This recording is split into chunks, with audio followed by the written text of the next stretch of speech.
Sylvia yang mendekatiku setelah dekat justru dia berhenti dan terkejut melihat ke arahku. Sosok yang tadi mengikuti di belakangnya sudah tidak terlihat lagi. Kini dia menunduk sebentar lalu kembali melihatku sambil memanggil. "Mas Al, sini deh," suruhnya kepadaku.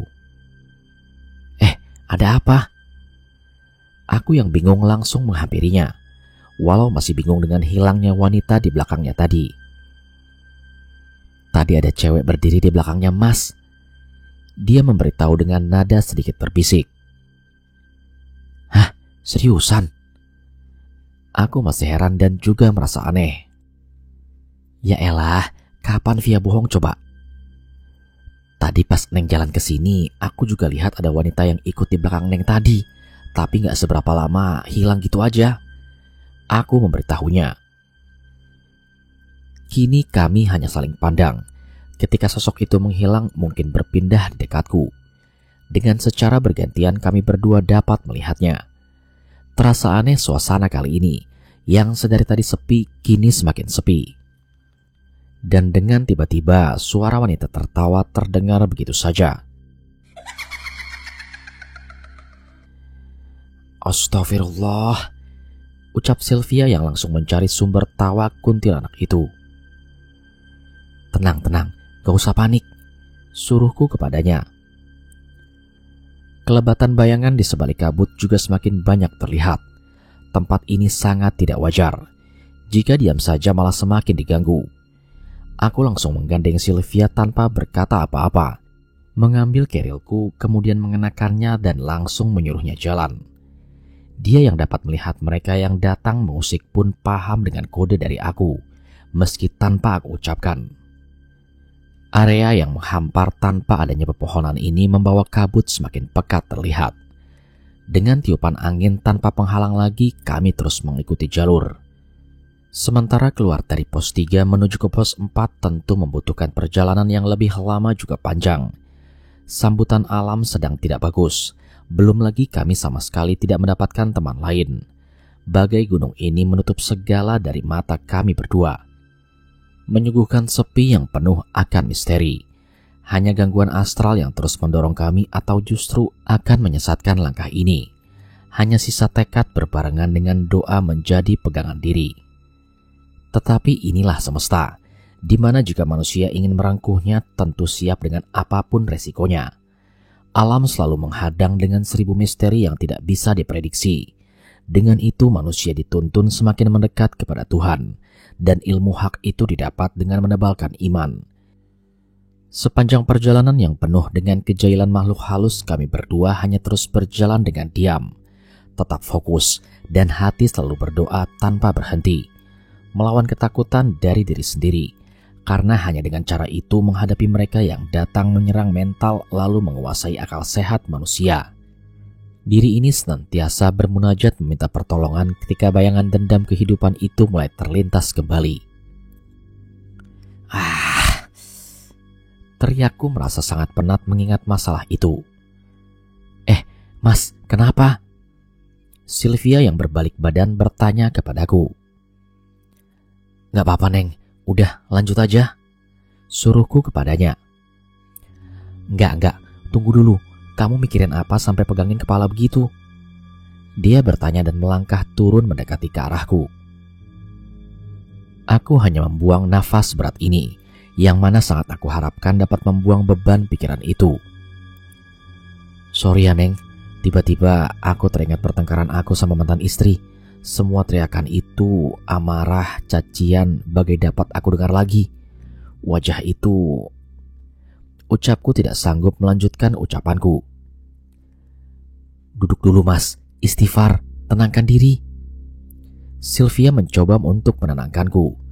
Aku duduk kemudian mencoba mengontrol diri, meredam amarah dengan banyak membaca istighfar.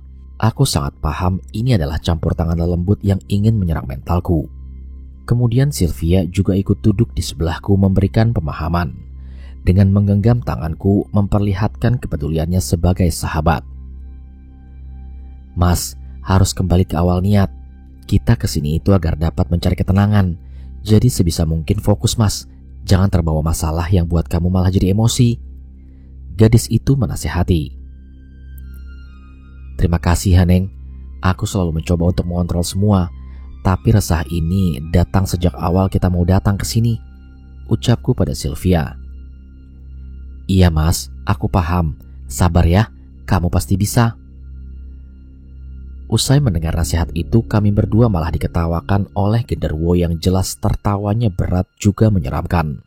Seakan tahu jika aku berada dengan ketidakstabilan dalam mengontrol amarah sendiri. Seolah sosok itu mengejek dan menertawai. Andai terlihat, mungkin dia mencibir betapa rapuhnya aku sebagai laki-laki. "Udah, ayo jalan aja ya mas, kamu harus fokus mas," pinta Sylvia. Mendengar ajakan itu ada rasa yang tidak senang. Justru aku membentaknya dengan nada yang tidak sepatutnya diri ini katakan.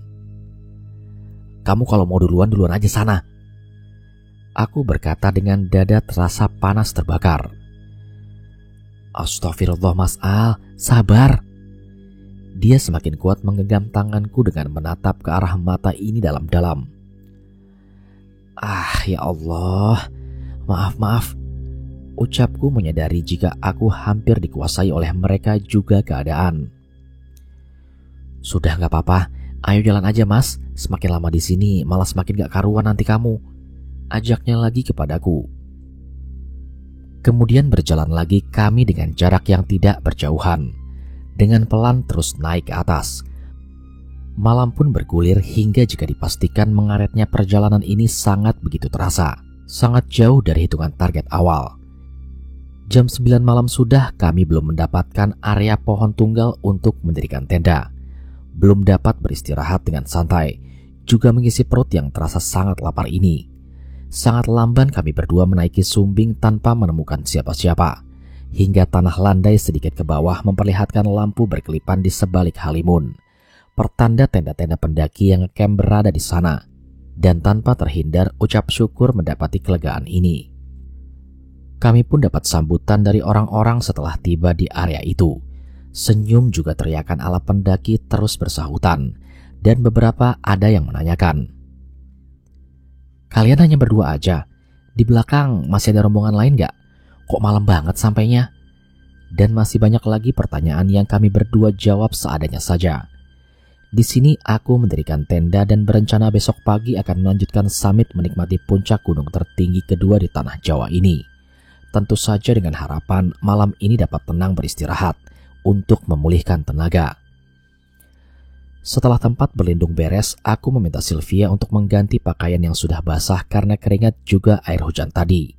Sambil menunggu dia selesai, aku menyiapkan nesting juga menyalakan kompor untuk memasak air. Beberapa perbekalan aku siapkan agar dapat dimasak oleh dia dan aku bergantian mengganti pakaian, menata matras untuk tidur malam ini. "Mau kopi apa teh tawar mas?"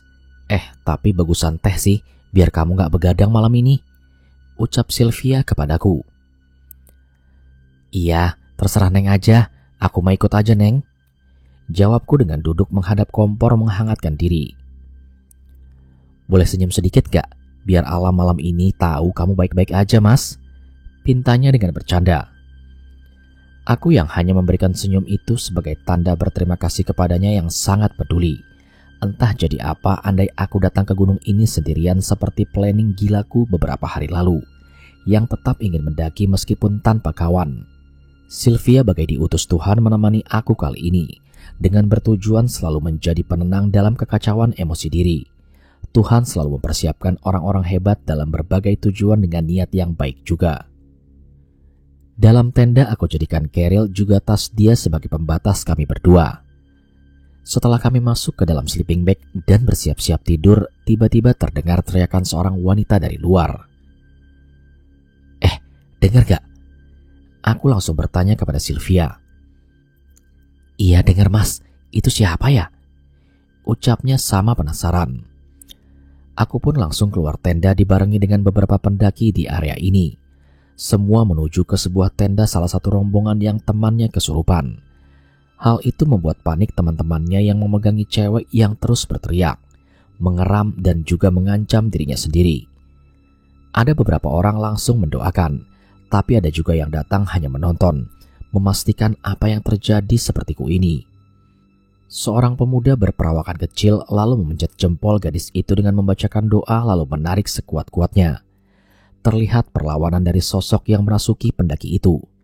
Terjadi adu mulut, bahkan si pemuda yang mencoba membantu ini sempat diludahi berkali-kali. Pengobatan itu cukup lama, sampai akhirnya dynamit itu dapat terlepas dan si pendaki wanita itu pingsan setelah diberikan air doa. Beberapa orang bertanya kenapa bisa sampai kesurupan. Temannya hanya memberikan jawaban kalau dia habis kencing. Mungkin secara tidak langsung ada yang terganggu. Lalu semuanya bubar pulang ke tenda masing-masing. Kesurupan itu terulang lagi sebelum kami dapat tertidur. Lelembut itu belum bisa benar-benar diusir, hingga kembali membuat gadis itu melakukan hal yang sama seperti tadi. Kami yang cuma bisa bantu doa di sana terus mengadakan doa bersama setelah kedua kalinya pengobatan itu berhasil. Jam 3 dini hari, mata ini tak sanggup lagi untuk terjaga. Badan sudah benar-benar lelah. Aku memutuskan mengajak Sylvia untuk beristirahat. Kemudian pagi buta membangunkanku karena alarm di jamku sudah berbunyi. Subuh pun hadir. Aku membangunkan gadis itu lalu mengajaknya untuk berwudu dari air botol yang sudah kami persiapkan. Usai ibadah, aku mengajaknya untuk jalan ke atas, meninggalkan semua peralatan di dalam tenda meski dalam perjalanan matahari sudah mulai memerah. Kami dapat menikmati semesta yang kian terlihat itu. Beberapa kali Sylvia meminta untuk difoto sebagai pengabadian perjalanan di Gunung Sumbing pagi ini. Pagi ini sangat memberikan ketenangan. Alam terbuka dengan sangat indah, dan kini kami berdua berdiri melawan angin di atas ketinggian. Menatap lautan awan putih yang dihiasi gunung-gunung terlihat pucuknya saja.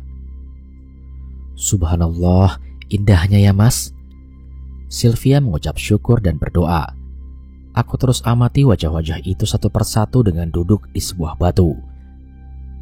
Bagaimana perasaanmu pagi ini mas?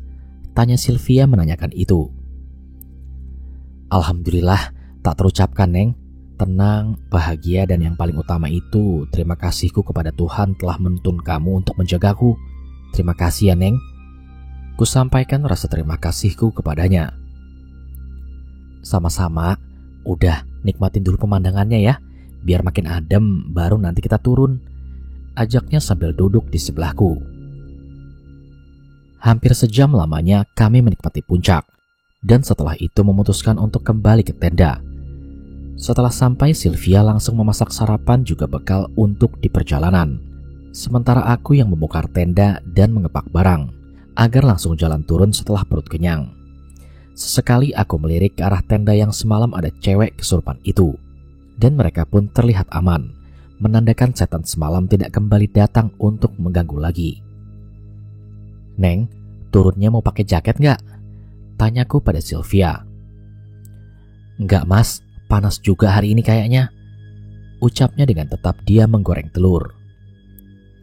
Ya udah kalau gitu, aku masukin ke tas ya. Oke mas, terima kasih ya. Semua barang sudah beres aku masukkan, dan kini menikmati sarapan berdua sambil sesekali membahas perjalanan semalam. Aku yang merasa bersalah telah membentaknya waktu itu kembali mengutarakan kata maaf, dan entah terbuat dari apa hati gadis ini. Dengan senyum dia pun menjawab, "Gak apa-apa mas, sudah, lupakan saja." Kata yang sangat bijak terdengar olehku. Nasi goreng telur dadar dan kopi panas menu yang dia buat. Kami kini duduk menikmati dengan melihat pemandangan. Dari para kelompok pendaki ada yang hendak summit dan ada juga yang sedang bongkar tenda dan sebagian lagi sudah mulai jalan turun. Perut yang aman karena kenyang, aku masih menikmati batang rokok dengan dia menyeruput kopi terus melihat ke arah kejauhan. Sylvia masih terpana dengan apa yang ia lihat. Sampai semua kelar pukul 9 pagi. Aku dan Sylvia kini melangkah meninggalkan pelataran ini untuk kembali pulang. Kita santai aja ya mas turunnya, sambil menikmati perjalanan turun. Ucapnya terdengar dia masih enggan kehilangan pesona alam Sumbing ini. Iya Neng, slow aja. Aku mengerti permintaannya. Seperti biasa dia berjalan terlebih dahulu. Aku mengikutinya dari belakang. Teriakan orang-orang masih saja terdengar, Hingga 30 menit kami menuruni hamparan ilalang yang sangat luas ini, kini hanya desu angin menerpa kami, membawa dingin di bawah teriknya mentari yang hanya terasa hangat di badan. Di sini semalam hanya dipenuhi asap alam yang pekat, jauh berbeda saat di pagi hari. Aura magis, kelebatan bayangan, dan suara-suara astral itu sama sekali tidak terdengar. Indah, sunyi, ketentraman menelisik hati yang kini jauh lebih tenang. Kayak ombak ya mas, rumputnya itu disapu angin. Sylvia menunjuk ke arah depan. Iya Neng, bagus kan? Ucapku. Bagus banget mas, rasanya betah di sini, ucap Sylvia.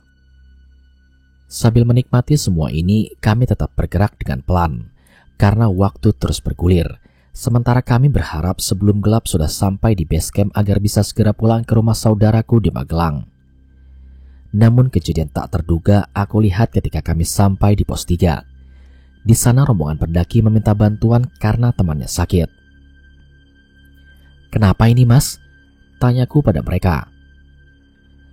Masuk angin kayaknya mas, perutnya kram sama muntah-muntah. Salah satu dari mereka pun menjawab. Neng, kamu ada minyak kayu putih gak? Tanyaku pada Sylvia. Aduh mas, Via gak bawa, jawabnya. Aku hanya membuka tas mengeluarkan kotak P3K. Yang ada hanya alkohol untuk membersihkan luka, betadin, perban, juga kain kasa. Obat angin kami juga sama sekali tidak beli. Ini yang selalu kurang diperhatikan oleh pendaki. Obat-obatan setidaknya bawa lengkap untuk berjaga-jaga. Hanya koyo yang ada untuk meredamkan kram di perutnya itu. Wajah cewek itu terlihat sangat pucat. Dan aku tersadar jika cewek ini yang semalam kesurupan setelah Sylvia memberitahu. Sebenarnya aku agak bingung di sini, karena di atas tadi tenda yang semalam menggemparkan kami semua masih tegak berdiri. Tapi kenapa sekarang mereka sudah berada di pos 3? Aku ingin sekali bertanya dengan apa yang aku lihat, tapi aku urungkan karena takut membuat mereka malah panik. Kami ikut rombongan ini menunggu yang sakit dengan memberikan makanan juga minuman, sampai kembali membaik dan sanggup untuk berjalan lagi. Mereka juga berharap ada pendaki yang datang dan membawa obat untuk gadis ini. Hingga sampai tengah hari kami di sini, alhamdulillah cewek itu mulai pulih dan bisa untuk diajak pulang. Mas sama mbaknya di depan aja, soalnya teman kami ini bakal lambat jalannya, atau mau duluan juga gak apa-apa, kata ketua rombongan itu. Ya udah mas, kami jalan di depan ya, barengan aja pelan-pelan mas, aku memberitahunya. Iya mas, terima kasih banyak ya sudah mau temani kami, jawab pendaki itu. Aku dan Sylvia mencoba mengimbangi rombongan yang berjumlah 7 orang itu. Tapi karena sangat lambat, mereka memapah yang sakit membuat berulang kali kami berdua menunggu. Dan berkali-kali berhenti karena gadis itu kesakitan dan meminta istirahat. Aku mengusulkan untuk menggendong gadis itu saja bergantian, karena cowok di sini ada 6 orang termasuk aku, agar cepat turun supaya tidak kemalaman melalui hutan di bawah sana. Tapi justru cewek itu tidak mau menerima usulanku, dan tetap ingin berjalan saja walau pelan dan dipapah oleh teman-temannya. Padahal menurut perhitunganku, jarak antara pos 3 ke pos 2 hanya 1,5 jam perjalanan jika ditempuh menurun seperti ini. Ini hampir 2 jam separuh perjalanan saja belum sampai. Sementara mendung mulai terlihat dan kabut mulai turun menutup. Dan apa yang aku takutkan terjadi ketika hujan turun dengan deras bercampur dengan angin. Kami semua tak dapat mengelak di tempat terbuka seperti ini. Mau mengambil ponco juga sudah terlambat. Hingga akhirnya kami pun terus turun menembus badai. Entah karena aku yang ikut jalannya Sylvia yang terlalu cepat atau bagaimana. 7 orang tadi sudah tidak terdengar lagi suaranya. Aku yang menengok ke belakang juga tidak dapat melihat bayangan mereka dari sebalik kabut. Neng, pelan-pelan aja, kasihan orang itu belum kelihatan, pintaku kepada Sylvia. Namun dia justru tanpa menjawab apa-apa terus saja berjalan. Aku cepat-cepat menyusul lalu menarik tangannya. Neng, sabar turunnya, ucapku lagi pada Sylvia. Kenapa mas? Tanyanya karena tidak menyadari sudah jauh meninggalkan rombongan yang tadi. Orang yang tadi ketinggalan jauh, berhenti sebentar aja ya. Aku meminta kepadanya. Mas, ini hujan deras banget, aku tunggu di bawah aja ya, cari tempat berteduh, ucap Sylvia. Aku yang melihat dia juga merasa kasihan karena sudah mulai kedinginan. Memang terkadang sifat egois manusia akan muncul ketika dalam kondisi seperti ini. Berhenti menunggu juga tidak mungkin karena angin seakan seperti mengamuk sekarang. Ya udah, ayo turun, kita berhenti di shelter, kataku mengiyakan kemauannya. Kini hari sudah sangat gelap, walau masih jam 3 sore. Kami terus turun sampai menemukan pos 2 dan berhenti di sana. Badan sudah mulai menggigil kedinginan. Semua basah dari ujung kepala sampai ujung kaki. Sebenarnya aku ada keinginan untuk kembali ke atas menyusul mereka dan menyuruh Sylvia untuk menunggu di sini, sambil ia memasak air untuk menghangatkan diri. Neng, kamu berani di sini dulu kan? Aku jemput mereka dulu, kataku pada Sylvia. Mas, kamu serius tinggalin Via sendirian di tempat seperti ini? Kondisi seperti ini lagi, ucapnya dengan bibir yang membiru kedinginan. Ya sudah, masak air saja, suruhku kepadanya. Kemudian aku mengikat flysheet melingkar agar kami berdua dapat bergantian ganti baju. Setelah dia beres mengganti baju, aku menyuruhnya minum kopi panas yang telah aku buat. Lalu aku yang ganti pakaian. Kilatan cahaya sesekali membuka gelap alam. Kami di sini menunggu sangat lama, hingga alam benar-benar gelap dan hujan pun berhenti. Kemudian ada 2 orang turun dari atas. Mereka yang baru saja tiba, aku menanyakan tentang pendaki 7 orang tadi. Mas, tadi lihat 7 orang gak? 5 cowok dan 2 cewek, yang satunya lagi sakit, tanyaku kepada 2 pendaki itu.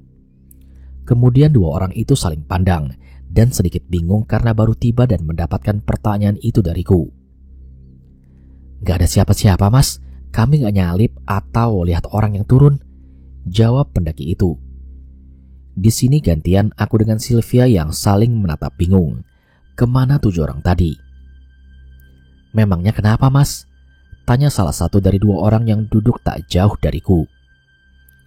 Saat aku mau menjelaskan, tiba-tiba saja Sylvia mencubitku memberitahu kalau untuk diam saja. Entah yang tadi itu manusia atau bukan, kami juga tidak tahu. Dan apakah kedua laki-laki ini manusia atau bukan, aku juga tidak bisa memastikannya. Minum mas? Sylvia menawari mereka untuk minum. Boleh mbak, saya minta air panasnya ya, ucap orang itu. Iya mas, silakan. Aku dapat menyimpulkan mereka adalah orang karena mau meminta apa yang ditawarkan dan membuat kopi lalu menikmatinya bersama di sini. Aku masih berusaha menunggu rombongan tadi meski hari semakin malam. Namun kedua pendaki ini memilih duluan lalu berpamitan meninggalkan kami berdua. Mas, sebaiknya kita turun aja deh, ucap Sylvia. Sebentar Neng, kasihan mereka loh, kataku. Mas, logika aja lah, kita berjam-jam di sini tapi mereka belum sampai. Bahkan 2 orang tadi nggak ngeliat mereka, ucapnya menyerukan agar aku paham. Iya Neng, aku tahu, tapi sebentar dulu. Atau kalau perlu aku susul naik sebentar, kataku dengan nada sedikit tinggi. Kembali kami dikacaukan oleh keadaan dan beradu argumen antara logika Sylvia dan kemanusiaan yang aku kedepankan. Kami berdua meributkan hal yang tak jelas entah itu manusia atau bukan.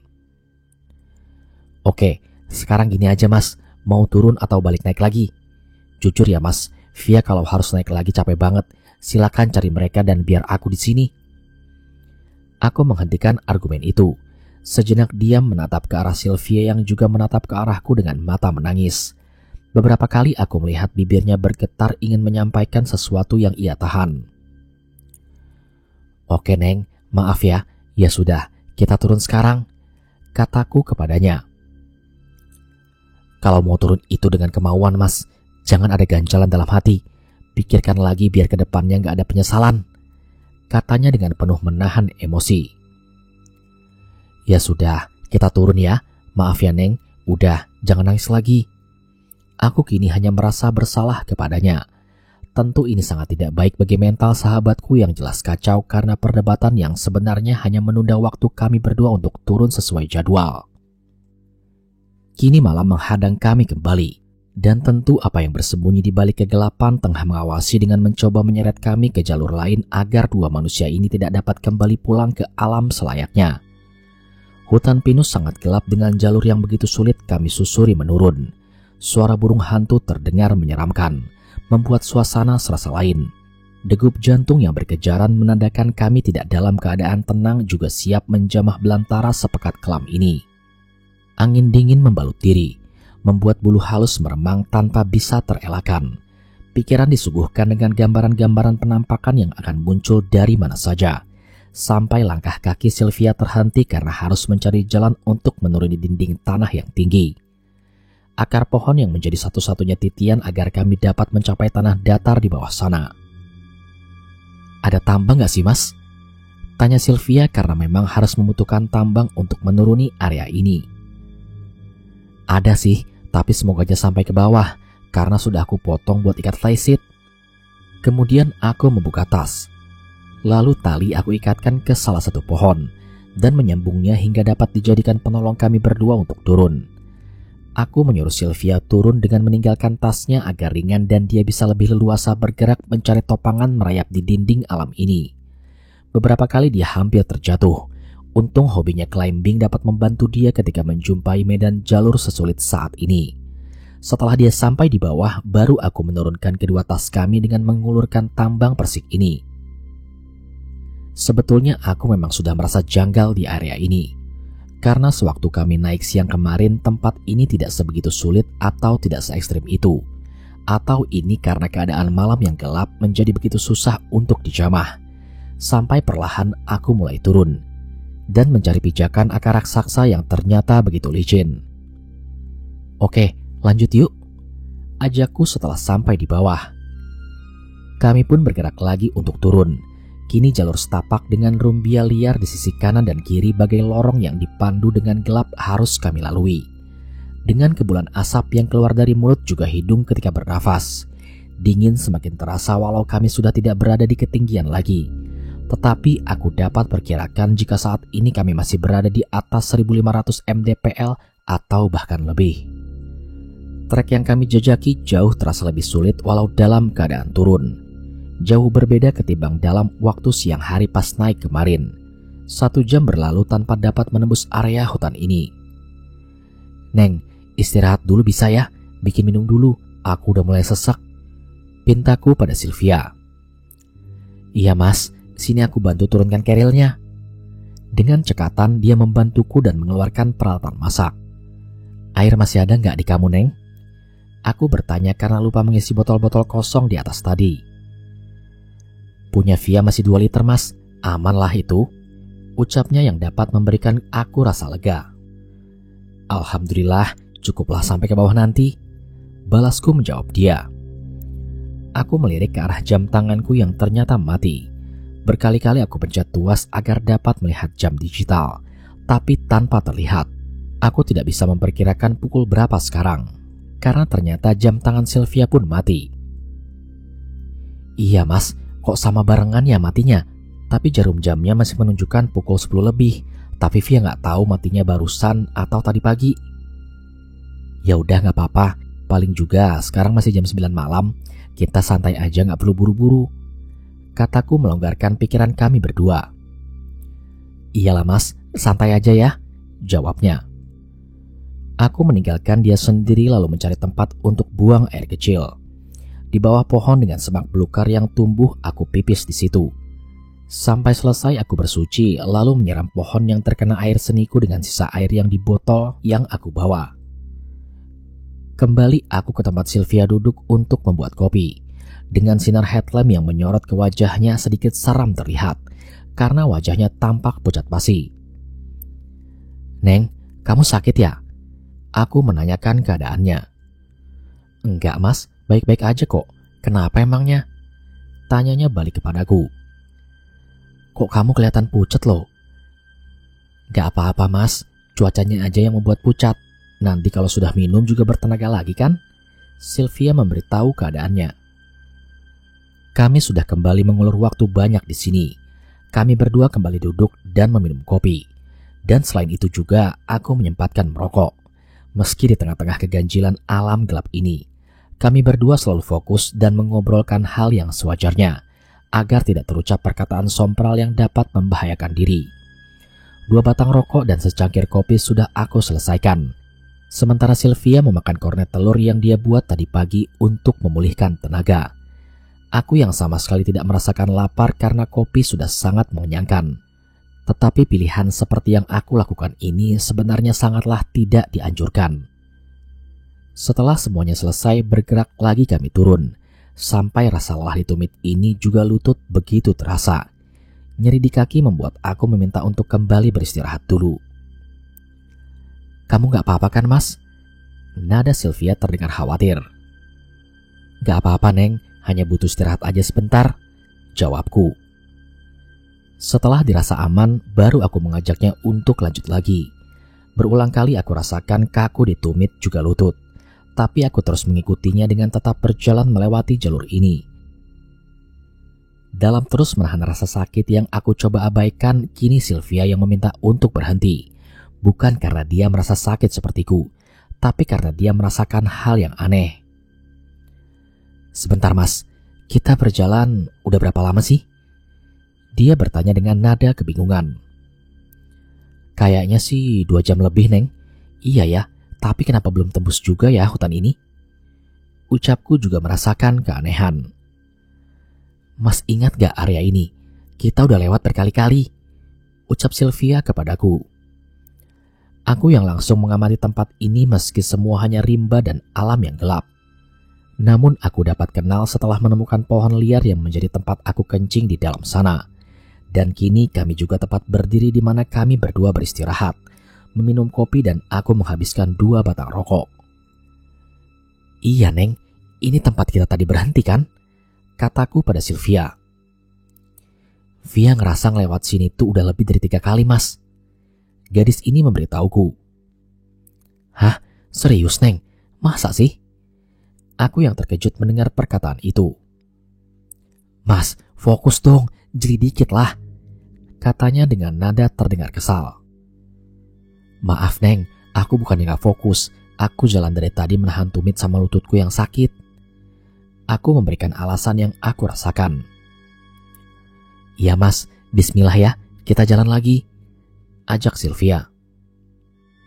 Setelah membicarakan tempat yang kami lewati berulang kali dan pada akhirnya kami kembali ke tempat ini lagi.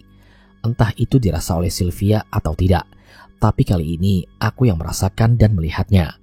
Dengan cuek kami terus berjalan.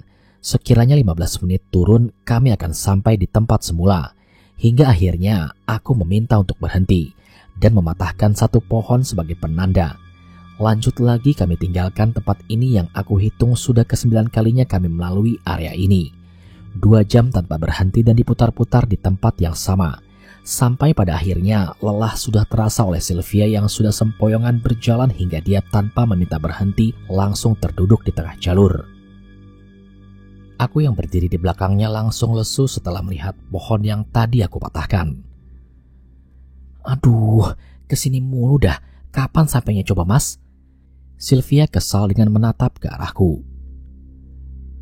"Daerah ini ada akar gaibnya, Neng, yang pasti tanpa sengaja kita telah menginjaknya, makanya seperti ini," ujarku pada Sylvia. "Apa itu oyot nimang, Mas?" tanya dia karena tidak paham. Oyot nimang itu adalah istilah Jawanya. Kita telah menginjak akar gaib, yang mana efeknya kita terus-menerus berputar di tempat yang sama. Aku menjelaskan pada Sylvia. Oyot nimang sendiri ini lebih membahayakan karena dapat membuat tersesat. Dan jika kurang beruntung, manusia dapat masuk ke alam lain hanya karena melangkahi atau menginjak akar gaib ini. Cukup lama kami tertahan di area ini, karena sudah terlalu lelah untuk berjalan dan hanya akan kembali ke tempat yang sama. Sementara kami yang sudah semakin merasa kebingungan sudah berupaya sebisanya agar dapat keluar dari pengaruh akar mimang ini. Aku hanya melihat Sylvia semakin diam setelah mendengar penjelasan tadi. Dengan diam dirinya berdoa, mengharap ada jalan keluar atau bertemunya orang lain yang datang ke area itu. Dalam kondisi saat ini, aku sendiri dapat menyimpulkan jika dalam diam justru akan semakin kebingungan. Aku mengikuti gadis ini duduk diam dan meminta pertolongan melalui doa. Berpasrah mungkin menjadi satu-satunya cara agar Tuhan selalu memberikan jalan untuk selamat. Mas, Mas. Sylvia memanggilku dengan menepuk lengan tangan ini. Iya Neng, ada apa? Tanyaku setelah selesai berdoa. Mas, ayo jalan. Via mendengar suara ramai di bawah sana. Ucapnya memberitahu dan mengajakku untuk kembali bergerak. Suara apa? Gak ada suara apa-apa, Neng. Aku menyangkali omongannya karena memang tidak mendengar suara apapun. Ada Mas, mungkin itu rombongan pendaki. Ayo buruan. Dia menarik tanganku dengan sedikit memaksa. Aku hanya bisa mengikuti ajakan itu walau sangat yakin jika apa yang sudah Via dengar itu bukanlah suara manusia. Dengan lutut yang semakin bergetar menahan badan yang loyo ini, kami pun kembali ke tempat semula. Ya Allah Mas, aku capek Mas. Sylvia langsung menangis memelukku setelah berada di area yang tadi. Ya sudah, sabar, jangan nangis Neng. Kamu harus yakin kita bisa keluar dari sini. Lawan ketakutanmu dengan doa sebisa-bisanya. Aku yang semakin panik hanya berusaha menenangkan dia terlebih dahulu. Demi Allah Mas, Via udah beneran capek banget. Berdoa dari tadi juga gak menemukan jalan keluar. Dia masih menangis dan keluarkan rasa kesal dalam hatinya. Iya Neng, tenang, kita pasti keluar. Sudah ya, jangan nangis lagi. Kataku walau tidak tahu harus bagaimana keluar dari pengaruh akar gaib ini. Sejenak aku menyuruhnya untuk duduk lagi. Aku amati Sylvia yang kini mulai melamun. Tatapannya jauh ke bawah sana menatap kegelapan tanpa berkedip sedikit pun. Aku memanggil namanya berkali-kali tapi tidak dia hiraukan. Sampai aku tarik lengan jaketnya, berharap dia tersadar dan tidak kemasukan bangsa lelembut. Dan apa yang aku takutkan kini benar-benar terjadi. Dia kini mulai menangis, tetapi tanpa ekspresi, datar menerawang sunyi. Lalu matanya melirik ke arahku dan wajah gadis yang sangat menakutkan itu yang aku lihat. Kemudian dia perlahan menoleh ke arahku dengan mata yang sangat merah penuh air. Senyumannya menyungging memperlihatkan wajah bengis yang jelas ini bukan Sylvia lagi. Mau apa kamu? Aku bertanya dengan nada tenang.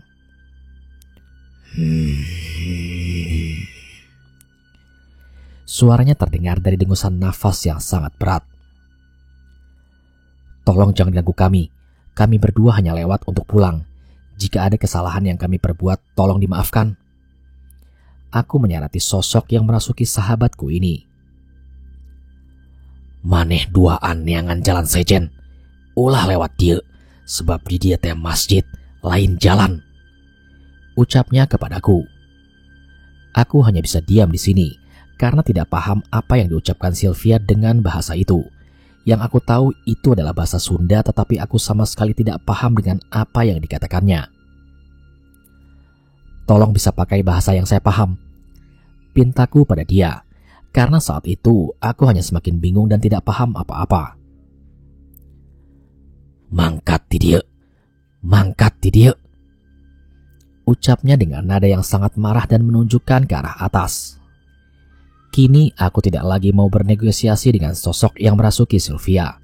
Aku tanpa memikirkan apa-apa langsung menggandengnya untuk jalan naik seperti yang terus dia tunjuk. Sepanjang perjalanan dia terus bersuara dengan bahasa Sunda dan tangannya menunjuk ke arah atas. Sampai kemudian dia tersandung dan menabrakku dan di situ dia langsung pingsan. Panikku semakin menjadi karena keadaan ini. Tapi aku juga paham jika sosok itu telah meninggalkan raga Sylvia. Hingga terjadinya dia tidak sadarkan diri. Aku membasuh mukanya dan berharap dia segera siuman. Sepanjang kepanikan itu, aku hanya berpikir kenapa di gunung ini, di tanah ini yang merasuki Sylvia justru memakai bahasa Sunda. Sungguh tidak dapat aku simpulkan. Otak ini terasa keram jika harus memikirkan apa yang tidak bisa aku pikirkan. Dia tersadar setelah beberapa saat aku menungguinya. Dia yang merasakan pusing juga mual bertanya kepadaku. Mas, ini di mana? Ini bukannya tempat kita bergelantungan turun tadi ya Mas? Dia berkata dengan menyorotkan cahaya mengikuti tuas tambang menuju ke atas. Iya Neng, jawabku dengan singkat. Lah, kenapa kita balik lagi ke sini? Dia bertanya dengan bingung. Tetapi aku yang enggan menceritakan kejadian itu langsung menyuruhnya tenang sejenak, memberikan dia minum. Aku berdiri dan menyoroti sisi kanan dan kiri untuk mencari jalur lain. Di hutan pinus itu seperti banyak sekali bekas jalur yang membuat banyak orang kesasar. Belum lagi kalau mendapati akar mimang seperti tadi, sudah dapat dipastikan susah untuk keluar dari hutan ini. Setelah aku pastikan dia kuat untuk berjalan, aku mengajaknya jalan melalui sebelah kiri meski banyak sekali percabangan. Aku hanya mengikuti kata hati kemana harus menuntun, dan sekitar 1 jam mencari jalan sendiri, kami bisa mencapai perkebunan warga dan keluar dari hutan ini sebelum subuh. Sesampainya kami di pemukiman warga, tak lama berkumandang azan subuh terdengar. Kami yang sudah mencapai keberhasilan hanya mengucap lafaz syukur, di mana aku dengan gadis sehebat ini dapat selamat, walau menempuh gelap semalaman dengan berbagai situasi. Dapat melewati oyot mimang ini memberikan aku pengalaman baru dan mengajarkan aku sebuah arti kesabaran adalah kunci dalam suatu tujuan. Jatuh, mengulang, dan berjuang itu adalah tujuan hidup sebagaimana harus diterapkan dalam langkah perjalanan selanjutnya. Pagi harinya kami berdua pulang ke Magelang, menginap di rumah saudaraku, dan ketika di sanalah aku baru bisa menceritakan cara kami dapat petunjuk keluar dari cengkraman hutan angker itu, dengan arahan sosok yang tidak bisa aku pahami bahasanya. Tetapi penuntun tetaplah penuntun, tanpa peduli di mana dan dengan siapa, juga di tanah mana saja. Yang pasti Tuhan selalu mengutus pertolongan bagi manusia yang tengah dalam kesusahan. Itu nenek buyutku, Mas. Beliau yang menuntun kita keluar.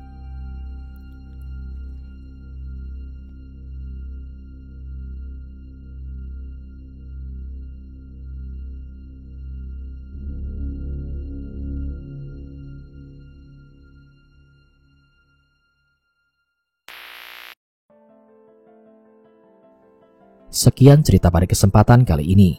Terima kasih yang sebesar-besarnya kepada Mas Ipen Alzikra yang sudah mengizinkan saya untuk membacakan kisah ini di channel Mereka Ada. Sukses terus buat Mas Ipen. Terima kasih juga kepada teman-teman yang sudah setia menyimak cerita di channel Mereka Ada. Support terus channel Mereka Ada dengan cara menekan tombol subscribe dan menyalakan lonceng notifikasinya, supaya saya makin semangat untuk membacakan kisah horor bagi teman-teman semua. Sampai di sini dulu perjumpaan kita kali ini. Sampai bertemu pada episode selanjutnya. Saya Aldi pamit undur diri dari hadapan kalian. Wassalamualaikum warahmatullahi wabarakatuh.